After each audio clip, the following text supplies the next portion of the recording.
ईश्वर के अस्तित्व पर शंका सबको होती है। आप जो मानते हो भगवान को, आपको भी शंका होती है। जब तुझसे ना सुलझे तेरे उलझे हुए धंधे, भगवान के इंसाफ पर सब छोड़ दे बंदे। खुद ही तेरी मुश्किल को वो आसान करेगा, जो तू नहीं कर पाया वो भगवान करेगा। यही गीता में भगवान कह रहे हैं कि तू यहां से बस आगे चल। कर्मण्येवाधिकारस्ते मा फलेषु कदाचन। कर्म कर दे, क्यों चिंता करता है कि क्या होगा। और यहां पहले फल की चिंता है। राम पर शंका बहुत लोगों ने की।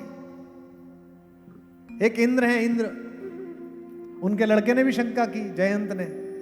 ये जितने राजा हैं, चाहे लोकतंत्र के इंद्र हो चाहे देवताओं के इंद्र हो, इनके लड़के बहुत लंपट होते हैं। इंद्र का लड़का भी बड़ा शंकालु। जितने इंद्र हैं इनके लड़के ऐसे ही होते हैं।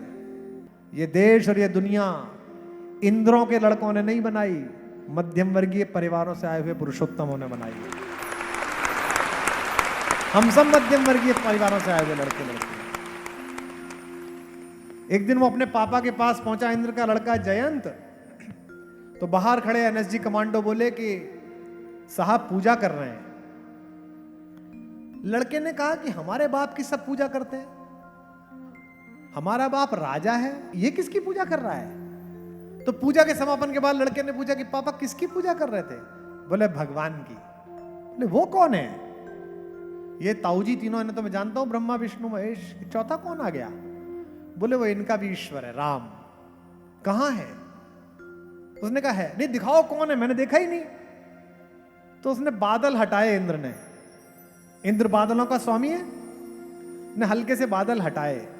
देखा नीचे देख, तो चित्रकूट में दोपहर के समय आराम कर रहे हुए सीता के पैरों में दिन भर इकट्ठी की हुई लाल खड़िया, हरी खड़िया, सफेद चूना, इसको प्यालियों में घोल के बांस की सीख से पैरों में अल्पना बना रहे थे, महावर बना रहे थे।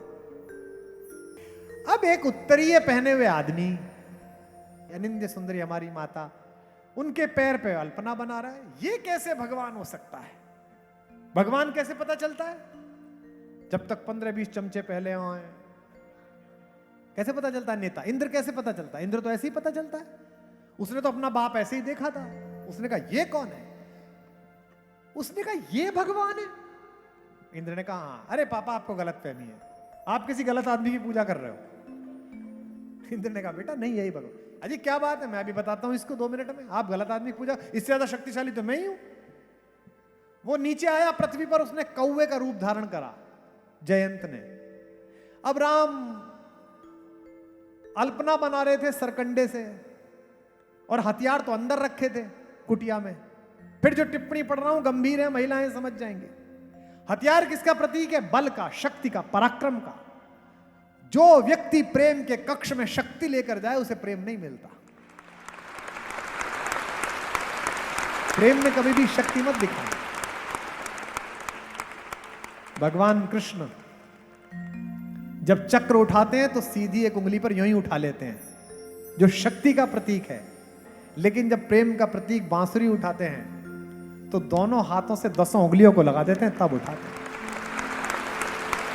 इसका मतलब शक्ति संभालो तो यूं ही संभाल लेना, और प्रेम संभालो जरा ध्यान से संभालना।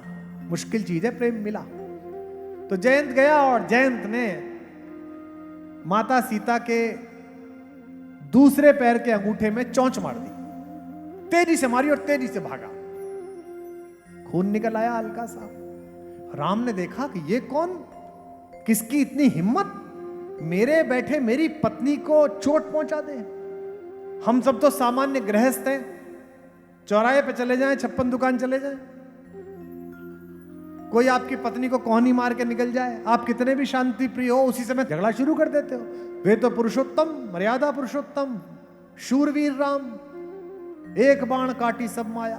अब बाण तो था नहीं, तो जो पड़ा था वही मारा, सरकंडा उठाया और उसके पीछे फेंका। लेकिन राम का बाण है, अंतिम संहार करके लौटता है। जयंत के पीछे लग गए। अब जिधर जयंत जाए कौवा उसके पीछे पीछे बाढ़ जाए। आज से 200 साल पहले लोग इस कहानी पे हंसते थे, और आज जो टारगेटेड मिसाइल है, जैसे जैसे जहाज जाता है वैसे पीछे जाती है, अब कहते हैं हाँ यार राम बाण रहा तो होगा। तुमको टेक्नोलॉजी नहीं आती तो मैं क्या करूं? मेरा पूर्वज तो बना के गया था। 200 साल पहले जब मैं शास्त्र में कहता था कि आकाशवाणी हुई, तो तुम कहते थे ये क्या हुआ, आदमी है नहीं, आवाज कहां से आई? जब रेडियो बन गया तुम बोले हाँ यार बिना आदमी की आवाज आती तो है। राम ने फेंक के मारा, जैसे ही मारा उसके पीछे पीछे। अब वो भागे टेढ़ा मेढ़ा। खबर उसके बाप तक पहुंची कि राम से ले लिया है पंगा। सोचा पिताजी बचा लेंगे। स्वर्ग पहुंचा तो उसका दरवाजा बंद था। उसने कहा पापा को बुलाओ, तो पापा छज्जे पे आए, बोले बेटा जाओ। बोले क्यों, हमको बचाओ। बोले इनसे कोई नहीं बचा सकता, सॉरी। मैंने कहा कैसे पिता हो? बोले मैं इस पे लज्जित हूं कि तुम कैसे पुत्र हो। जब तुमको बताया था वो भगवान है तो क्यों गए थे वहां सुपारी लेने? यही कहानी लोकतंत्र के इंद्र के लड़कों ने सुन ली होती तो राम पर प्रश्न चिन्ह ना लगाते, लेकिन सुनी नहीं थी। अब वो भागा, ब्रह्मा जी के पहुंचा।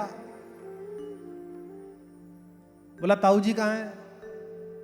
लड़के बोले पूजा कर रहे हैं। बोले किसकी? किसकी? राम की। उसने कहा यार तो कार्यक्रम बड़ा हो गया। शंकर जी के पास गया। बोले कहां है ताऊ जी? बोले वो तो हंस रहे हैं पार्वती जी के साथ बैठ के। बोले क्यों? बोले नीचे भगवान लीला कर रहे हैं, उन्हें देख के प्रसन्न हो रहे हैं। अब वो भाग रहा है ब्रह्मांड में, और उसके पीछे पीछे सरकंडा भाग रहा है। रास्ते में नारद मिले, उन्होंने कहा बेटा कहां? बोले साहब ऐसे ऐसे कर दिया। बोले तो बड़ा बुरा करा, अब कैसे बचूंगा? बोले इससे एक आदमी बचा सकता है। कौन? बोले जिसने मारा है ये। राम से राम ही बचा सकते हैं। वापस राम के पास गया, गोल गोल घूमता रहा, गोल गोल सरकंडा घूमता रहा। हाथ जोड़ के खड़ा हो गया, बोला बड़ी गलती हो गई, पिताजी ने बताया था मैंने विश्वास नहीं किया, मुझे क्षमा दे दीजिए। राम ने कहा कोई बात नहीं, आयुष्मान भाव। बोला इसे हटाइए। हम बोले तो बड़ी गड़बड़ हो गई, ये तो रामबाण है, ये तो लक्ष्य को निपटा के ही आता है। तो बोले अभी तो आपने कहा आयुष्मान भाव। देखा ठीक है कोई बात नहीं, आधा नुकसान कर देते हैं, ये तेरी एक आंख छीन लेगा। उस दिन से आज तक कौवे के पास केवल एक पुतली है। जो बॉटनी जूलॉजी पढ़ाती होंगी मैडम उन्हें पता होगा, उसकी जो आंख की फनल है उसमें एक ही पुतली घूमती है, दो नहीं है उसकी। कहने का तात्पर्य है कि राम पर शंका करना, ईश्वर पर शंका करना, अपने ऊपर जो अंदर बैठा हुआ उस पर शंका करना पुराना काम है।